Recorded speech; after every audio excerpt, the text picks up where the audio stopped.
Bom, boa noite a todos. Como de costume, a gente vai dar continuidade ao nosso estudo aqui do livro Evolução em Dois Mundos. Hoje nós vamos ver o capítulo 10 e o capítulo 11, Disciplina Afetiva e Conduta Afetiva. Como de costume, a gente vai lendo e fazendo alguns comentários, depois tem alguns slidezinhos no final, né? Lembrando que na semana que vem, a última quarta-feira do mês, a gente faz aquele nosso recesso. E na outra quarta-feira, dia 1º de março, a gente vai ter o nosso convidado aí do Amivale Convida, que é um tema de bastante interesse aí para todos nós, principalmente agora no momento atual, né? Que é o Felipe Sá. Ele vai falar sobre aborto, né? Então, fica o convite aí para todos ficarem atentos aí para acompanhar esse Amivale Convida, que vai ser bem interessante. Bom, então, vamos dar início aqui, capítulo 10, Disciplina Afetiva. Em que base se verifica a disciplina afetiva nas sociedades espirituais das esferas superiores? Engana-se, lamentavelmente, quantos possam admitir a incontinência sexual como regra de conduta nos planos superiores da espiritualidade. Médiuns que tenham observado as regiões de licenciosidade ou desencarnados que a respeito delas venham a traçar essas ou aquela notícia, reportam-se apenas a lugares naturalmente inferiores, extremamente afins com a poligamia embrutecente, por mais brilhante se externem as conceituações filosóficas, né? Então, a gente vê que esses ambientes espirituais de licenciosidade, de sexualidade, estão sempre relacionados às esferas espirituais inferiores. Nos planos enobrecidos, realiza-se também o casamento das almas, conjugadas num amor puro, verdadeira união esponsalícia de caráter santificante, gerando obras admiráveis de progresso e beleza na edificação coletiva. E quando semelhante enlace deva ser adiado por circunstâncias inamovíveis, os espíritos de comportamento superior aceitam na Terra a luta pela sublimação das forças genésicas, aplicando-as em trabalho digno, com abstenção do comércio poligâmico, tanto mais intensamente quanto mais ativo se lhes revele o esforço no acrisolamento próprio. Então, assim, nos planos mais superiores, a gente vê que até a própria energia sexual está sempre embasada em valores de amor, de fraternidade, de amor puro, como ele coloca aqui, conjugadas no amor puro, verdadeira união esponsalícia, né? Aliás, cabe considerar que na renúncia construtiva a que se entregam, na expectativa, às vezes longa, do amor que os integrará na contemplação desejada, encontram, no serviço aos semelhantes, preciosas oportunidades de burilamento e progresso, acentuando em si mesmo os altos valores da cultura e da emoção, que lhes propiciam gozos íntimos dos mais alevantados e mais puros. A gente já leu também nos capítulos anteriores desse livro mesmo, vocês devem estar lembrados, falando sobre a energia sexual, né? Que é uma energia muito, muito forte no ser humano. Mas a partir do momento que a gente vai se desenvolvendo espiritualmente, essa força, essa energia, ela é transmutada em coisas mais sublimes, né? Em coisas mais superiores, né? No amor, na fraternidade, né? Na doação de nós mesmos ao próximo. Então, essa energia ela não se extingue, mas ela se transmuta em valores superiores. No capítulo 11, agora, ele vai tratar sobre conduta afetiva. Qual é a conduta afetiva entre as almas enobrecidas? Quanto mais elevado o grau de aprimoramento da alma, mais reclamará espontaneamente de si própria a necessária disciplina das energias do mundo afetivo, somente despendendo-as no circuito de forças em que se completa com a alma a que se encontra consorciada, ou então em serviço nobre, através do qual opere a evasão das cargas magnéticas de seus impulsos genéticos, transferindo-as para o trabalho em que se projetam a sensibilidade e a inteligência. Isso é um pouco daquilo que a gente acabou de falar agora. Esse impulso genético, essas cargas magnéticas, essa força, essa energia genética, ela é desviada para atividades mais sublimes, né? Como ele diz, transferindo-as para o trabalho que se projetam a sensibilidade e a inteligência.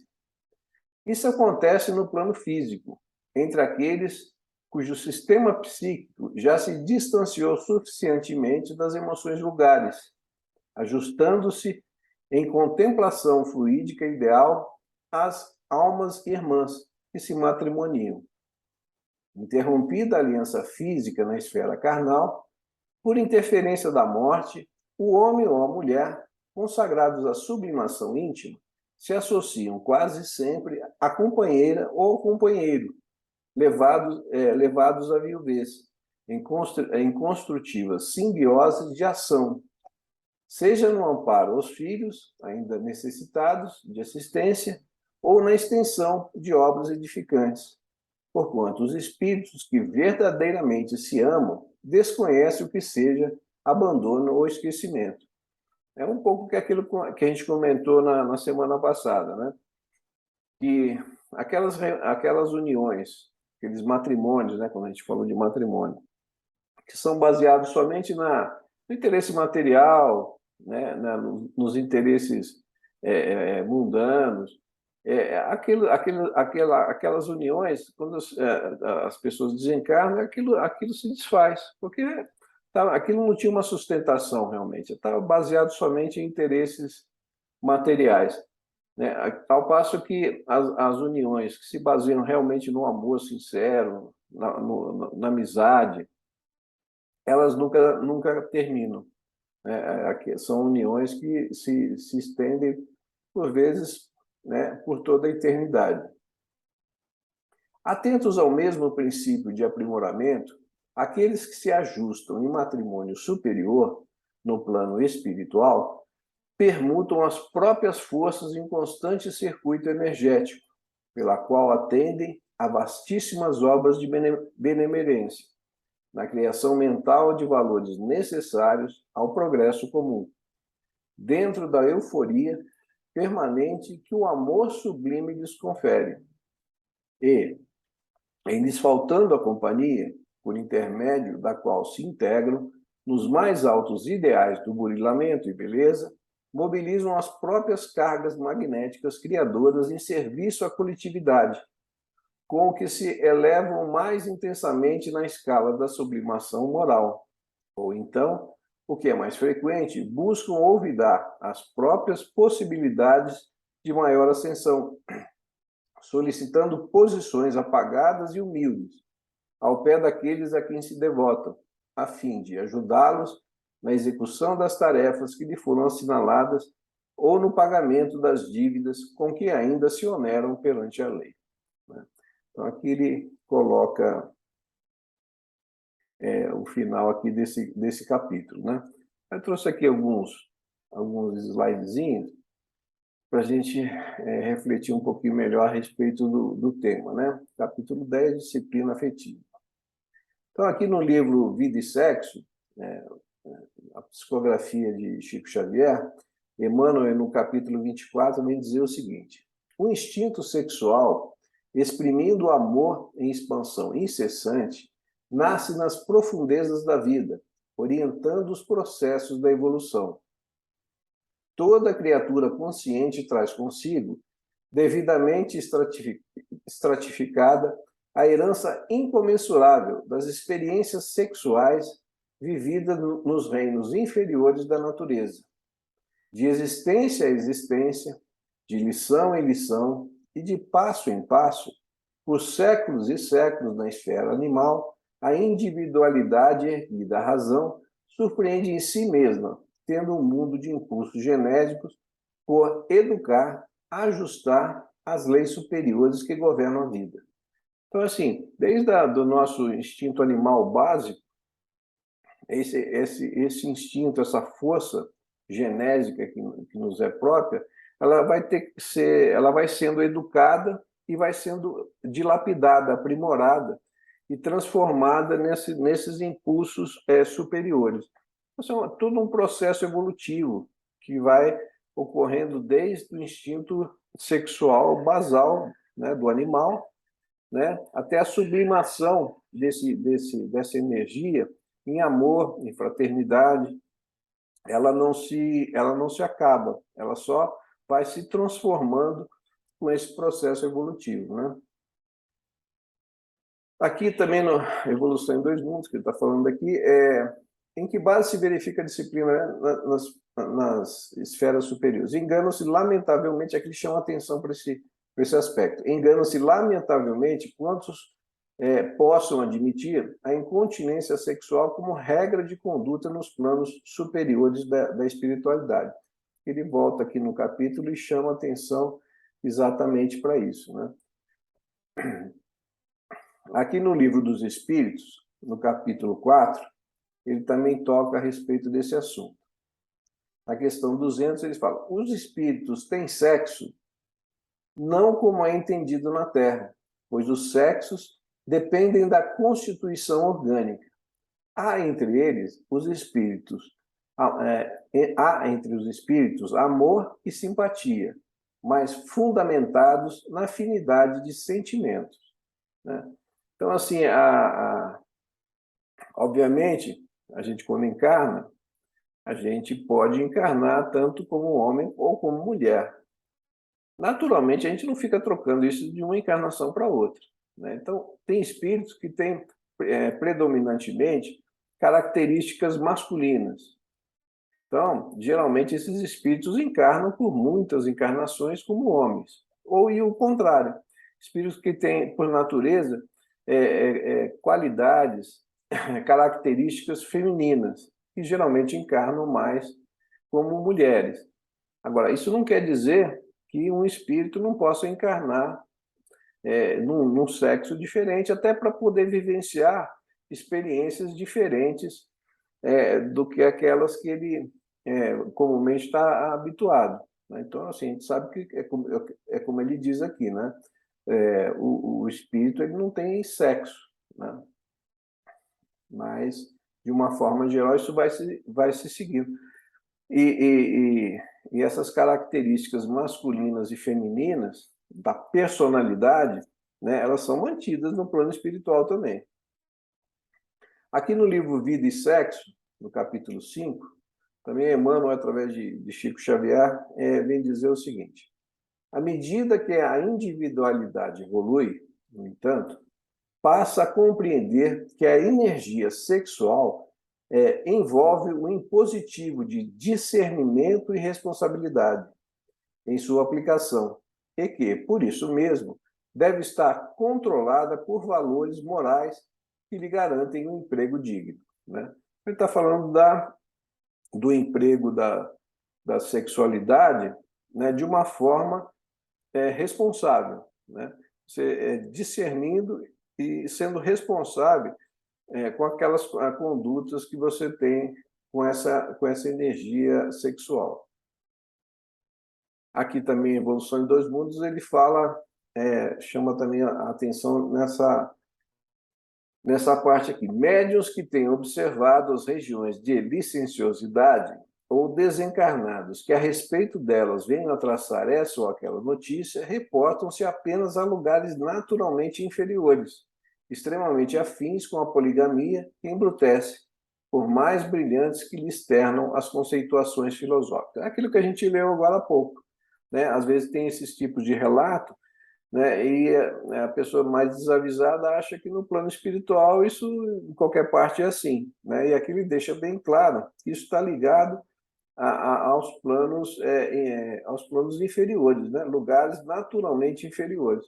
Nos planos espirituais superiores, né, esse tipo de comportamento irresponsável, aqui como ele diz, de poligamia, que embrutece e tal, isso não existe já nos espíritos que conseguiram já sublimar essa energia sexual, né, com responsabilidade, com respeito, né? Aqui também no livro Vida e Sexo, no capítulo 6, também Emmanuel vem trazer a seguinte reflexão. Toda vez que determinada pessoa convide outra à comunhão sexual ou aceite de alguém um apelo nesse sentido, em bases de afinidade e confiança, estabelece-se entre ambos um circuito de forças, pelo qual a dupla se alimenta psiquicamente de energias espirituais em regime de reciprocidade, né? Então,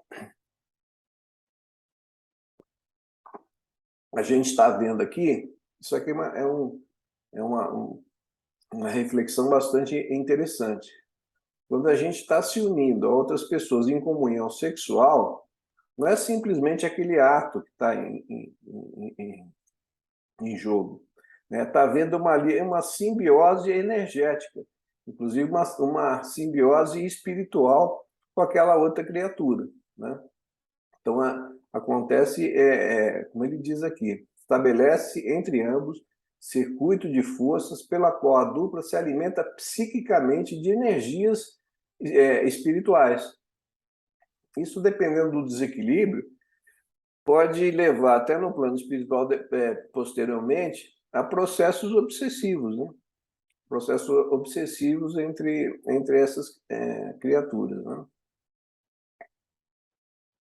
Aqui também no Livro dos Espíritos, no capítulo 4, na questão 698 e 699, ele trata também a respeito do tema.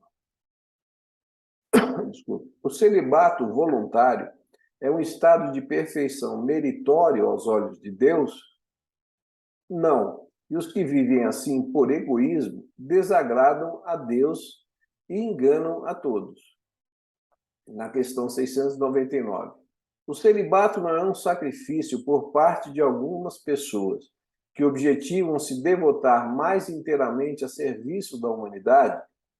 Aí os espíritos respondem: e isso é bem diferente. Eu disse, por egoísmo, todo sacrifício pessoal é meritório, quando é para o bem. Quanto maior o sacrifício, maior o mérito. Então, essa está botando aqui que quando a pessoa abdica de algo para si próprio, para poder servir ao próximo, né, é completamente diferente quando às vezes a gente faz certos atos de abdicar por mero egoísmo, né? Aqui também no Livro dos Espíritos, no capítulo 4, ele fala um pouquinho mais a respeito do celibato. Mas se o celibato por si mesmo não é um estado meritório, já não é o mesmo quando constitui pela renúncia às alegrias da vida familiar, um sacrifício realizado a favor da humanidade. Todo sacrifício pessoal, visando o bem e sem segundas intenções egoístas, eleva o homem acima da sua condição material. Aqui agora vai falar um pouquinho a respeito do capítulo 11, que é a conduta afetiva. Qual é a conduta afetiva? Qual é a conduta afetiva entre as almas enobrecidas? Aqui é um trechinho do livro também que ele destaca. Quanto mais elevado o grau de aprimoramento da alma, mais reclamará espontaneamente de si própria a necessária disciplina das energias do mundo afetivo, somente despendendo-as em serviço nobre, por meio do qual opere a invasão das cargas magnéticas de seus impulsos genéticos, transferindo-as para o trabalho em que se lhe projetam a sensibilidade e a inteligência. É aquilo que a gente comentou, que essas energias genéticas, essas energias sexuais, desde o nosso nossa condição mais animalizada, ela vai se educando, vai se aprimorando e vai se transformando em uma energia direcionada às questões evolutivas, né? Questões de amor, de fraternidade, ela vai se sublimando, essa energia, né? Ela não desaparece, ela se transforma e se sublima. Aqui também no Evolução, aqui no Dois Mundos, também ele destaca esse outro ponto aqui. Isso acontece no plano físico, entre aqueles cujo sistema psíquico já se distanciou suficientemente das emoções vulgares, ajustando-se em complementação fluídica ideal às almas irmãs que se matrimoniam.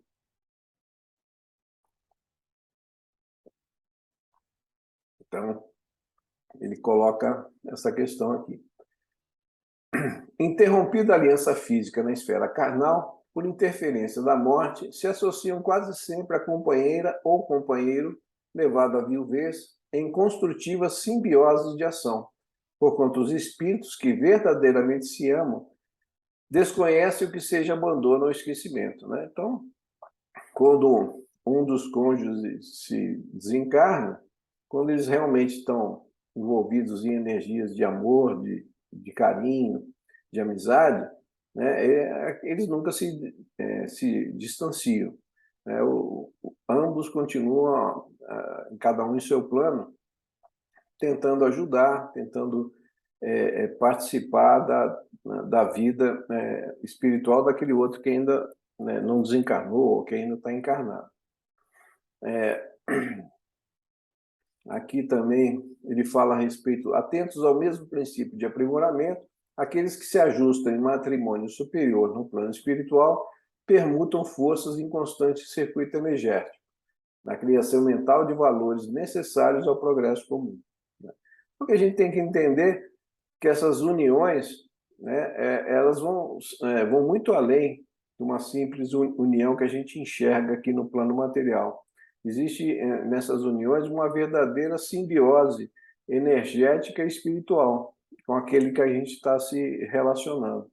Então, o relacionamento é uma coisa muito mais séria do que, por vezes, a gente imagina, né? Que às vezes a gente está criando laços, ou laços de amor e de felicidade para o futuro, ou laços de dor e de sofrimento nessas ligações, quando a gente as faz de uma forma irresponsável, de uma forma leviana. Então, essas relações elas vão muito além de um simples relacionamento que a gente enxerga aqui no plano material, né? Vão se formando realmente verdadeiras simbioses energéticas e espirituais entre as criaturas, né? E faltando-lhes a companhia, mobilizam as próprias cargas magnéticas criadoras em serviço da coletividade.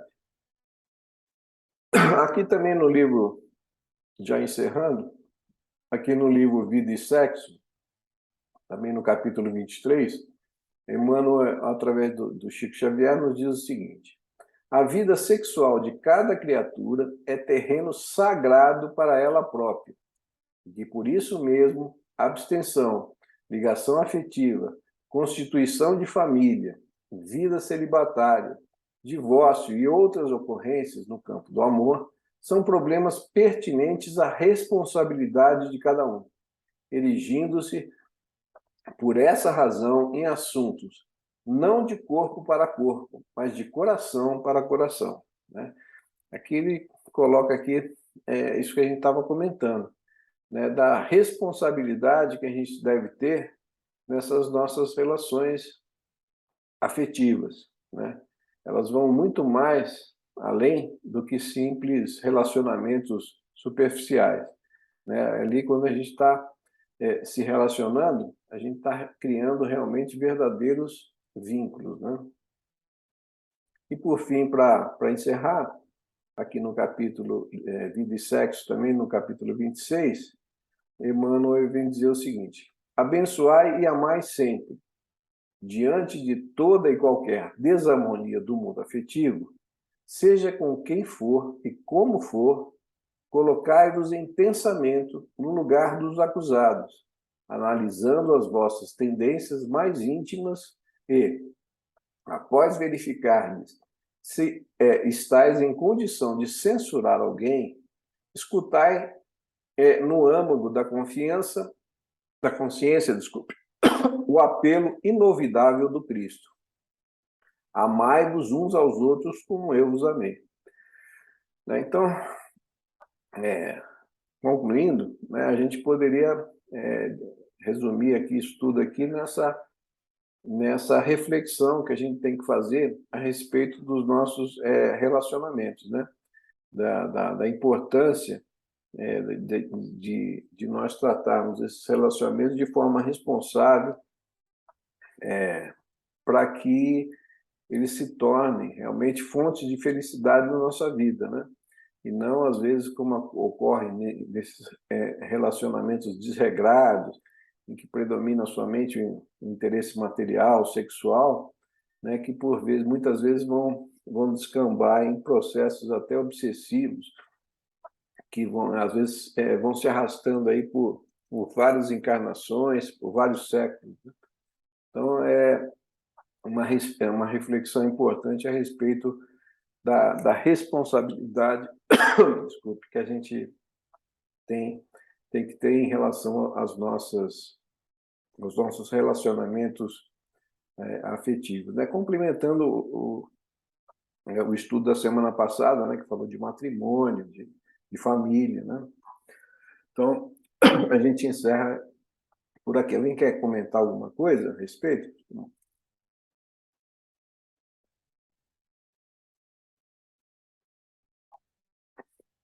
Alguém quer fazer algum comentário? Então, Newton, quando você estava falando da encarnação como homem e como mulher, tá? E o espírito ele tem que passar pelas duas, né? Então, não é aquela coisa, eu vou reencarnar como homem, eu vou reencarnar como mulher. A gente tem que reencarnar nos dois sexos para aprender o que cada sexo passa, né? O que cada sexo Então, acho assim, a evolução completa.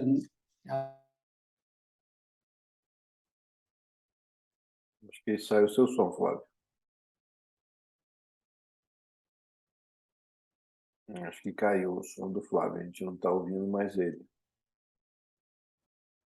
Acho que o que ele estava querendo dizer aqui é que, realmente, o espírito ele não tem sexo.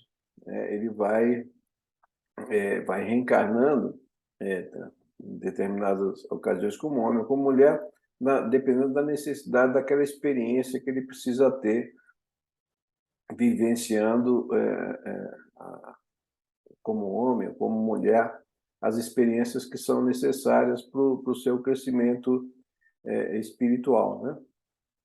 Para você se tornar Você voltou, agora você voltou. Pode falar. um espírito evoluído, você vai ter que experienciar, né, nos dois lados, né, tanto como homem, sexo feminino, sexo masculino. É bem interessante para a gente não baratear, né, essa questão da sexualidade. Né? Esses dois capítulos aí tratam né, de um assunto bem importante, né? Que é matrimônio, a união afetiva, a formação da família, né? Que são temas assim essenciais, né? Que por vezes são tratados de forma assim leviana e irresponsável, né? E, e a gente sabe que isso é um tema muito sério, como ele diz aqui no capítulo várias vezes, né? Quando a gente se relaciona com alguém, a gente está criando uma simbiose energética e espiritual com aquela pessoa, né? Então, isso é importante a gente ter esse entendimento para que a gente possa, vamos dizer, nos nossos relacionamentos, agir de uma forma mais equilibrada, de uma forma mais responsável, para que esses relacionamentos sejam fonte de felicidade, de alegria, não só para nós, né, como para a pessoa com que a gente se relaciona. O Newton, poderia acrescentar aí dois exemplos interessantes que talvez valham para a gente meditar um pouco, né? Que é, por exemplo, essa questão da simbiose energética, né? Todos nós estamos aprendendo ainda, né? A nos respeitarmos, a nos amar, assim, né? Como o Cristo ensinou, né? E o matrimônio é uma parte muito importante da nossa aprovação aqui, né? E aí você vê, a gente aprendendo a amar, a gente tem que de fato amar, né? Libertar, né? E enfim, como ele diz aí, né? Você falou, a gente vai crescendo junto com o outro, né? No livro Entre a Terra e o Céu, que eu estou lendo também, né? Do André Luiz, né? Do Bispo do Chico também, né? Dessa série. Então, ele fala, né? Sobre uma família que tem todo, uma, todo um problema espiritual e daí a, a primeira mulher do rapaz desencarnou e obsidiava a esposa atual dele, né? Com ciúme e, por consequência, obsidiava ele também. Então, assim, ficou uma simbiose, na verdade, uma antibiose, né? Então, quando você não aprimora essa questão do amor verdadeiro, assim, né? Eu não sei me expressar muito bem nesse ponto, mas você pode acarretar também processos obsessivos, Uhum. né? Isso é uma coisa interessante. E eu tenho um exemplo comigo, né? Comigo, assim, na minha família, né? O meu tio, ele, então, idoso, né, uns 70 anos, a mulher dele desencarnou com, é, não sei se foi agora, linfoma, mieloma múltiplo. Desencarnou, teve mieloma múltiplo, desencarnou, e ele entrou num processo depressivo muito grave, né? Conhecedor da doutrina espírita, né, leitor, e você vê que ainda assim uma depressão importante. E ele falava que ele, enfim, queria partir, só pensava nela e tal, e ele acabou desenvolvendo, pasme, mieloma múltiplo. E Não, os médicos ficaram sem entender nada. Como é que é? O mieloma não é infeccioso? É um sim, câncer, né? Então, como é, você vê, então essa questão da simbiose, né? Como a gente tem que energética, né? meditar nisso também, né? Porque de fato você passa para o outro a tua energia, mesmo depois de desencarnado, né? E pode ser boa, ou se aquela aprovação ainda não terminou, de repente você está reduzindo a vibração, né? E acarretando um sofrimento. Sim. Esse aspecto é importante. E às vezes são situações que às vezes você arrasta, por exemplo, como você estava falando do exemplo aí do, do matrimônio aí no livro do Chico, você falou que a evolução é o Entre a terra e o entre o céu. céu e a terra. Você vê que às vezes criam-se processos aí obsessivos que às vezes duram séculos, duram várias encarnações até que aquilo se Sim. resolva. Nesse livro mesmo a gente viu, e nos livros anteriores que a gente estudou, que esses processos obsessivos aí às vezes demoram séculos para se resolver, e para se resolver é necessário às vezes muita dor, muito sofrimento, né, daquelas pessoas envolvidas nesses processos. Então, essa questão da responsabilidade nos relacionamentos, né, é uma questão fundamental até para a nossa própria felicidade, né, como você colocou aí. Uhum. Verdade. Mas é isso. Alguém quer colocar mais alguma coisa? Não? Bom, então a gente vai encerrando aqui o nosso estudo dessa noite e depois a gente dá continuidade com. Já estamos chegando já no final do estudo desse livro, né? Nós estamos já no capítulo 11, que na realidade é o capítulo 11 da segunda parte, né? O capítulo 21.